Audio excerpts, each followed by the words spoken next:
এটা তো আশ্চর্য হওয়ারও কিছু নেই, চমকানোর কিছু নেই। বিজেপি পুরো দলটাই হচ্ছে লম্পট আর ধর্ষকদের দল।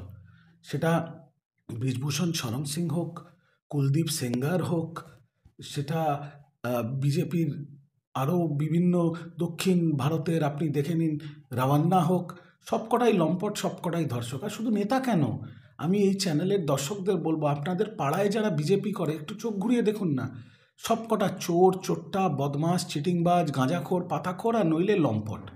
তো এদের থেকে তো নতুন আশা করার কিছুই নেই, সব প্রকাশ্যে আসছে। যারা নারী সুরক্ষা নিয়ে লাফালাফি করে, যারা নারী সুরক্ষা নিয়ে মাতামাতি করে, যারা নারী সুরক্ষা নিয়ে আন্দোলন করে, তাদের নেতারা একসে বাড়কার এক লম্পট। কম্পিটিশন এদের মধ্যে কে কত লম্পটগিরি করতে পারে। বাংলার একমাত্র রাজ্যসভার সাংসদ বিজেপির শ্রমিক ভট্টাচার্য, তিনি যখন ভোটে দাঁড়িয়েছিলেন রাজারহাট বিধানসভায়, তার বিরুদ্ধে কি অভিযোগ এসেছিল নিশ্চয়ই আপনাদের জানা আছে। অনন্যা দেবী এখনও বাড়িতে বসে কাঁদছেন, আর এরা নারী সুরক্ষা নিয়ে আন্দোলন করছে। চোর, লম্পট, ধর্ষকদের দল, এদের নিয়ে আমার বেশি কি বলার আছে। যদিও তার বিরুদ্ধে যে অভিযোগগুলো করা হয়েছে ভিত্তিহীন বলছেন সেই বিজেপি নেতা, এবং বলছেন তাকে চক্রান্ত করে ফাঁসানো হয়েছে। কি সুন্দর মিল না সঞ্জয় রায়ের সাথে। সঞ্জয় রায় তো কোর্টে একই কথা বলেছে, লম্পট ধর্ষকরা ধরা পড়বে, তারপরে কেউ বলবে গলায় রুদ্রাক্ষর মালা আছে, কেউ বলবে এটা ভিত্তিহীন অভিযোগ।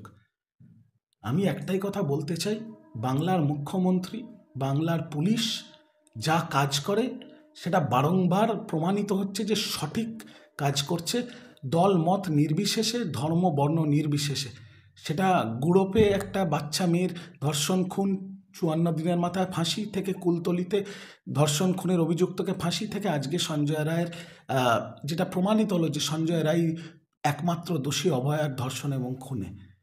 আর সেখানে দেখবেন উল্টো দিকে সঞ্জয় রায়কেও বাঁচানোর চেষ্টা করছে বিজেপি আর কিছু সংবাদ মাধ্যম, আর বিজেপির নেতাদের অ্যারেস্ট হওয়ার পর ধর্ষণের অভিযোগে বা শিরতাহানির অভিযোগে তাদের মুখের ভাষাও দেখবেন একদম সঞ্জয় রায়ের মতো।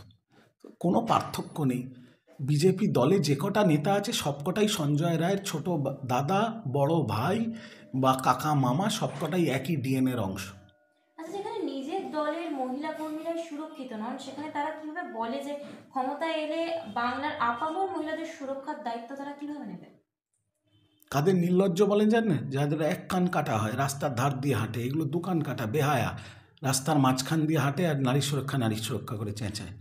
আমাকে প্রশ্ন না করে শুভেন্দু অধিকারী আর সুকান্ত মজুমদারকে জিজ্ঞেস করুন এইসব লম্পটদের দলে তৈরি করলো কে আর ঢোকালো কে। তাদেরই ধর্ষক, শ্লীলতাহানিতে অভিযুক্ত লম্পট হবে, এটাই তো স্বাভাবিক।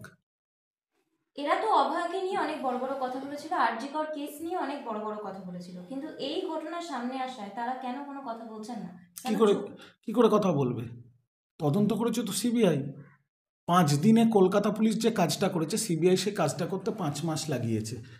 বিভিন্ন ব্যক্তিদের সাক্ষী, পুলিশ ডাক্তারদের সাক্ষী, সিএফএসএল এর DNA report, electronic report, CCTV footage, সব কিছু সিবিআই জমা দিয়েছে কোর্টে, যেখানে প্রমাণিত সঞ্জয় রায় একমাত্র দোষী, একমাত্র অভিযুক্ত যে অভয়াকে ধর্ষণ করে খুন করেছে। আজকে কোর্ট স্পষ্ট ভাষায় জানিয়ে দিয়েছে 12 মিনিটের মধ্যে যে সে দোষী, এবং সোমবার দিন তার সাজা ঘোষণা হবে। আমি প্রার্থনা করি যাতে সোমবার দিন ফাঁসির সাজা ঘোষণা হয় আর অভয়ার মা বাবা যেন শান্তি পায়। বাকি বিজেপি মুখোশ কিভাবে সিবিআই ছিঁড়ে ফেলে দিয়েছে সেটা বাংলার মানুষের কাছে পরিষ্কার। এবার আগামী দিনে বাংলার মানুষ, বাংলার গণদেবতা বিচার করবে। তবে এর আগে আমরা তো অনেক সময় তৃণমূল নেতা কর্মীদের নামে শ্লীলতাহানি, ধর্ষণের অভিযোগ উঠতে দেখেছি। তবে তৃণমূলের বেলায় আপনারা কি বলবেন? তৃণমূলের যাদের বিরুদ্ধে ধর্ষণ, খুন এরকম অভিযোগ তো ওঠেনি, শ্লীলতাহানির অভিযোগ উঠেছে, তাদের দেখবেন, একটু খোঁজ নিয়ে দেখবেন, তারা সবাই হাজতবাস করছে, সবাই গারদের পেছনে আছে। মমতা বন্দ্যোপাধ্যায়ের বাংলায় নারীদের বিরুদ্ধে কোনো রকম অপরাধের কোনো রকম কোনো ক্ষমা নেই। সে যেই হোক, যত বড়ই নেতা হোক, সে তৃণমূল করুক, বিজেপি করুক, সিপিএম করুক, কংগ্রেস করুক, হিন্দু হোক, মুসলমান হোক, শিখ হোক, ইসাই হোক, ফর্সা হোক, কালো হোক, লম্বা হোক, মোটা হোক, নাটা হোক, বেটে হোক, যাই হোক, যদি মহিলাদের বিরুদ্ধে কোনো অপরাধ করে থাকো তাহলে তোমায় হাজতবাস করতে হবে। এটা মমতা ব্যানার্জির বাংলায় তুমি রেয়াত পাবে না।